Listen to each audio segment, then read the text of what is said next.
Kiristoos du'aa ka'eeraa, aangoo fi humna isaatiin seexanni hidhameeraa, addaan bilisoome kanaan booddee gammachuuf nagaan ta'e maqaa Abbaa, kan Ilmaa, kan Hafuura Qulqulluu Waaqa tokkotti ni amannaa. Amiin. Kabajamtootaa fi jaalatamtoota maatiiwwan Waaqayyoo hordoftoonni chaayinaalii Dhangaa Lubbuun Dhumti keessan lafa jirtan bakka jirtanitti nageenyi Waaqayyoo isiniif haa baay'atu. Akkam jirtu?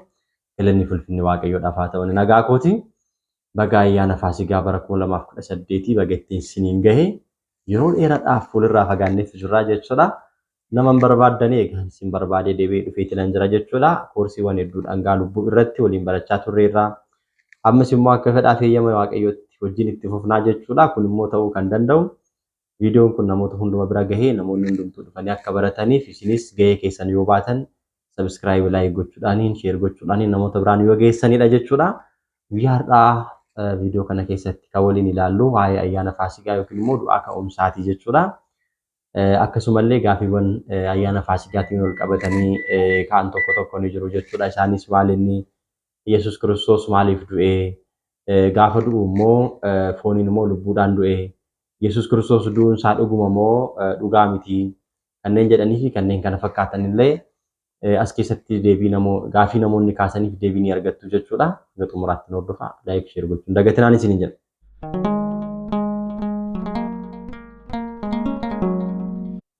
Faasigaa jechuun maal jechuudha gabaabinaan? Faasigaa jechuun darbuu jechuudha. Darbuu gaafa jennu kakuu moofaa fi kakuu haaraa keessa seenaawwan jiru kan walitti hammatudha jechuudha. Akka kakuu moofaatti gaafa ilaallu Israa'eloonni waggaa 400 fi 30 garbummaadhaan biyya Gibxii keessa kan turan garbummaa Fara'oon jalaa fi bishaan galaana diimaa jala darbuu isaanii kan nu yaadachiisudha. Akkasuma immoo du'a jala darbuu isaanii kan nu yaadachiisu jechuudha.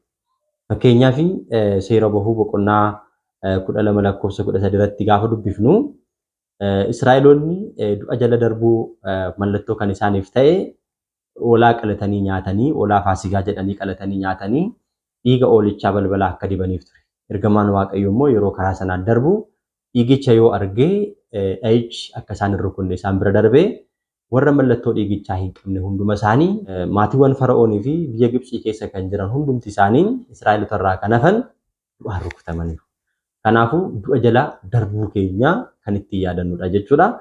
Kakuu haaraa keessatti immoo gooftaan keenya Yesuus Kiristoos garbummaa cubbuu jalaa fi seexanaa jalaatii bilisa ittiin nu baasee du'a keenya gara jireenyaatti kan ittiin nuuf jijjiiree du'a irraatii gara jireenyaatti kan ittiin darbinedha jechuudha Faasigaan.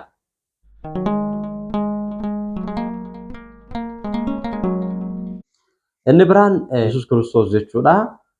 Guyyaa 3 fi halkan 3 awwaala keessa ture ilkee du'aa cabsee du'aa ka'eeraa jechuudha. Kun fakkeenya maaliiti kan jedhu raajiin kanaan dura dubbatamee ture tokkoffaa akka raawwatuufidha jechuudha. Fakkeenyaaf Yoonaas guyyaa 3 fi halkan 3 garaa qurxummii keessa ture osoo hin du'iin du'a jalaa bilisa ba'eera. Gooftaan keenya Yesuus Kiristoosis halkan 3 fi guyyaa 3 awwaalcha keessa ture nuun ijoollee isaa maal godheera? Du'a jalaa bilisa nu baaseera jechuudha.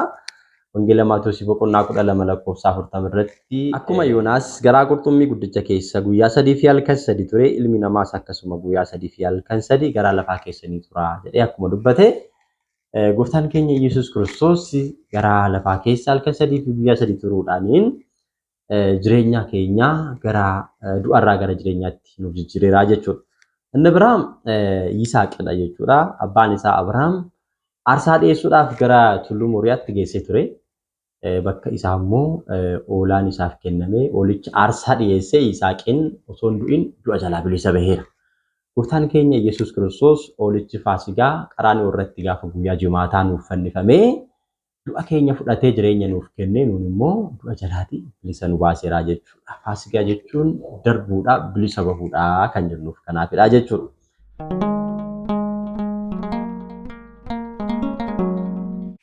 Gaafiin itti aanu Yesuus Kiristoos du'uun maaliif barbaachise kan jedhudha. Deebiinsaa tokkoffaan akkana. Firdii du'aa jalaatii bilisa nu baasuudhaaf. Addaam cubbuu hojjechuudhaaniin duutitti murtaa'ee ture. Cabala isin nyaatiin yoo nyaatte du'a bara baraa duuta jedhamee itti himamee abboommii sana cabsee nyaatee du'a bara baraa du'ee ijoollee isaa fi ofii isaa irratti du'a murteesse. Du'a kana irraa immoo bilisa isa baasuu kan danda'e tokko illee hin jiru. Aarsaas dhiyeessee ture. Aarsaa dhiyeesseen bilisa bahuu hin dandeenye. Abrahaamii jalqabee Dhaloonni hundumtuu qulqullootaa fi raajota dabalatee hundumti isaanii du'a jalaa bilisa bahuudhaaf tattaaffii guddaa gochaa turan. Aarsaa dhiyeessaa turan, kadhannaa gochaa turan, suphaa eegalaa turan. Garuu bilisa bahuu hin dandeenye. Gooftaan keenya Yesuus Kiristoos ilmoo keerraa dhaladhee dhufeetinan guyyaa 5 walakkaatti si fayyisa kan jedhe guyyaan isaa gaafa gahu Addaamii fi ijoollee isaa warra bilisa bahuu dadhaban sana garbummaa daabiloosii fi cubbuu jalaatii maal godheera bilisa isaan baaseera. Qulqulluun Phaawulos ergaa isaa warra Qolaasiyaasiif ergee boqonnaa 2 lakkoofsa 14 irratti isa nutti hin tolle san isa nurratti barreeffamee ture san karaa seeraa waan inni nurraa barbaadu wajjin duguugee fannoo irratti cinqirsuudhaan nurraa barbadeesse nurraa balleesse nun immoo bilisa nu baase akka jedhe gooftaan keenya Yesuus Kiristoos du'uun isaa bilisa nu baasuudhaaf.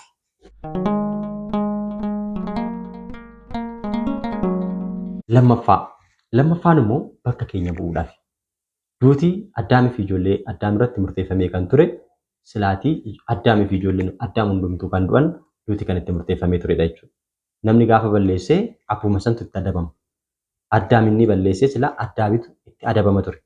Namni gaafa hatee namni gaafa yakkee yakkamaa hattuun ufumaa mataa isaa itti hidhamaa jechuudha.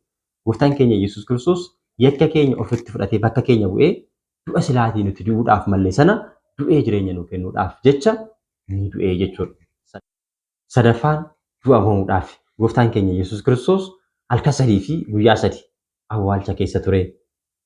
Hidhaan irraa hiikaa, balbala golgaa sana irraa kaasaa, dhagaan irraa gangalchaa osoo hin jedhin ofii isaatiin aangoo isaatiin du'aa fi aangoo du'aa hunduma barbadeessee Addaamii fi ijoollee Addaam hundumaa fi bilisummaa nagaa ni labsee.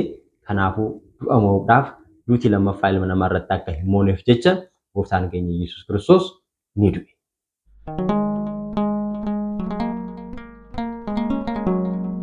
Gaafiin biraa gooftaan keenya Yesuus Kiristoos dhuguma du'ee gaafiin jedhu ni ka'a. Yoo du'e fooniin immoo lubbuudhaan du'e kan jedhus gaafiin ni ka'a jechuudha. Eeyyen gooftaan keenya Yesuus Kiristoos dhuguma du'eera. Wangeela Yohaannis boqonnaa 19 lakkoofsa 31 irraa kaasnee gaafa dubbisu akkana jedha. Guyyaan sun guyyaa itti qophaa'an, guyyaan sanbata isaatti aanus guyyaa guddaa ture. Kanaaf dhagna warra fannifamanii guyyaa sanbataatti fannoo irraa akka hin oollee fi gochuudhaaf lafeen miila isaanii caccabsanii fannoo irraa akka gadi buusanii fi warri Yihuudootaa Phiilaaxoosiin ni gaafatanii jedha. Akkasitti warri loltuu dhufanii miila namicha isa duraa kan isa wajjiniin fannifame sana ni cabsanii jedha. Kan gooftaa wajjin fannifame sana ni cabsan miila isaa. Gara Yesuus Kiristoos dhufanii kanaan dura du'uu isaa yommuu argan garuu miila isaa hin cabsine jedha. Kanaafuu gooftaan Yesuus Kiristoos du'uu isaa Yihuudoonni illee maal godhaniiru mirkaneeffatanii hin cabsine jedha. Kun immoo raajiin dubbatame akka raawwatamuuf kan jedhu macaafuma kanarratti barreeffameetu jira jechuudha. Kanaafuu dhuguma du'eera jechuudha.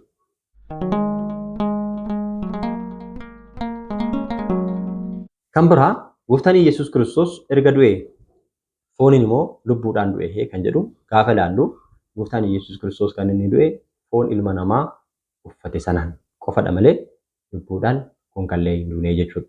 Du'u jechuun maal jechuudha yoo jenne du'u jechuun lubbuun foon irraa adda bahu jechuudha.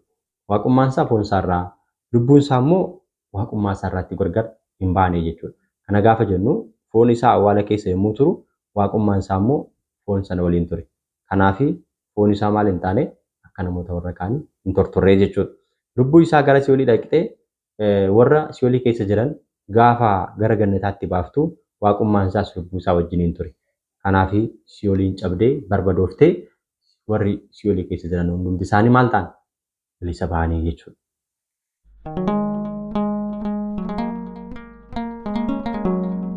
Kan biroo gaafiin ka'u gooftaan Yesuus Kiristoos akkamitti du'e kan jedhudha. Gooftaan Yesuus Kiristoos kan inni du'e aangoo ofii isaatiin du'e jechuudha. Dirqama tokko malee namni dirqisiisisoo hin taane fedhii fi aangoo isaatiin hin du'e jechuudha.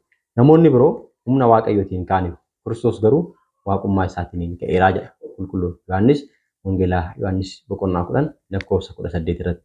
Kanaafuu balbala irraa banaa, dhagaan irraa gangalchaa, hidhaan irraa hiikaa osoo hin jedhin gooftaan keenya Yesuus Kiristoos halkan 3 fi guyyaa 3 awwaalcha keessa ture ilkee du'aa cabsee barbadeessee du'aa ka'ee bilisummaa dhugaa kan nu labseef kanaafidha jechuudha. Inni biraan mallattoo maleedha jechuudha kan inni du'aa ka'e. Akkuma nama jalqaba isinii kaasee balbala naa banaa osoo hin jedhin mallattoon awwaala keessaa osoo hin diigamin osoo namni tokko hin beekin ofii isaatiin du'aa ka'eeraa jechuudha. Kanaafuu gooftaan Yesuus Kiristoos waaqummaa isaatiin, fedha isaatiin, jaalala isaatiin du'a mo'ee du'aa ka'eera. Akkamitti du'e kan jedhus fedha isaatiin du'ee fedha isaatiin ni ka'ee jechuudha. Kana gaafa jennu qulqulluu Yohaannis wangeela Yohaannis boqonnaa 10 lakkoofsa 18 irratti akkana jechuudhaan dubbate. Eenyumtuu lubbuu koo ana duraa hin fudhatu. Anumatu ofii kootii kenna malee.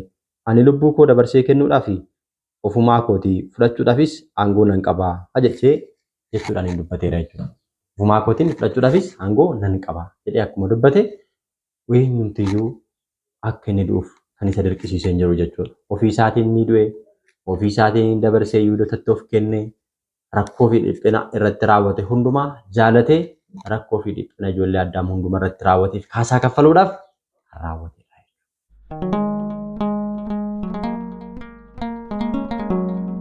Kan biroo bu'aan du'aa ka'umsa gooftaa keenya Yesuus Kiristoos maali? Gooftaan keenya Yesuus Kiristoos du'aa ka'umsaa maal nu fayyada warri jedhan jiru? Faayidaan isaa abdii jireenya bara baraan nuuf kenna. Inni dura dhaloota warra du'an gidduudhaatiin ni ka'e waan ta'eef. Qulqulluun Phaawulos tokkoffaa Qorontos boqonnaa 15 lakkoofsa 20 irratti amma garuu Kiristoos warra du'an keessaa ka'eera. Warra obbaafatan keessaas isatu jalqaba ka'e. Du'uun karaa nama tokko akkuma dhufe du'aa ka'umsis karaa nama tokko hin dhufe. Harkisa Addaamiin namoonni hundinuu akka du'an akkasuma immoo harkisa Kiristoosiin namoonni hundumtuu du'anii ka'uu jedha. Kanaafuu du'aa ka'umsi jalqaba kan hin jirre waggaa 5,500 guutuu ijoollee Addaamii fi Addaam irratti murteeffamee duutii kan ture. Amma garuu duutii fi ilkeen du'aa cabee du'aa ka'umsi ijoollee Addaamii fi Addaamiif lallabameera jechuudha. Kanaafuu namni kamuu du'aan booddee jireenya bara baraa qaba jechuudha. Inni lammaffaan faayidaan du'aa ka'umsaa uumama haaraa uumuudha. Waaqayyoon gooftaan guyyaa dilbata jalqabaatti uumama jalqabaa ni uume. Gaafa dilbataa guyyuma sana immoo du'aa ka'ee jireenya keenya cubbuudhaan awwaalamee ture sana du'aa ni barbadeessee du'as moo'ee bilisummaa dhugaa nuu labsee jechuudha. Walumaa galatti Kiristoos du'a mo'uunsaa cubbuu irraa gara qulqullummaatti, jibba irraa gara jaalalaatti darbuu keenya kan nu agarsiisudha jechuudha. Yaadni guddaan inni nuti du'aa ka'umsa irratti yookiin ayyaana Faasikaa irratti beekuu qabnu inni guddaan jireenya bara baraa argachuu keenya yaadachuu qabna jechuudha. Akkuma abbootiin keenya Kiristoos du'aa ka'eera, aangoo fi humna isaatiin seexanni hidhameera, kanaaf Addaam bilisoomeera, kanaan booddee gammachuuf nagaan ta'eera jedhanii akkuma labsan, akkuma dubbatan du'aa ka'umsi nuuf fayyina, du'aa ka'umsi nuuf jireenya, du'aa ka'umsi nuuf hundee amantaa keenya waan ta'eef iyyuu bagaayyaan du'aa ka'umsaa geessanii isiniin jechuun jaalladha. Viidiyoo kana laayik, sheer gochuudhaaniin warri haaraa taatan immoo sabskiraayib gochuudhaaniin wanta immoo gaafii isinitti ta'e asuma koomentii jalatti barreessuudhaan gaafadha. Deebii keessa yeroo dhiyootti kan isiniif deebisuu ta'a. Nagaadhaan turaa. Wasfaatii Leksaa.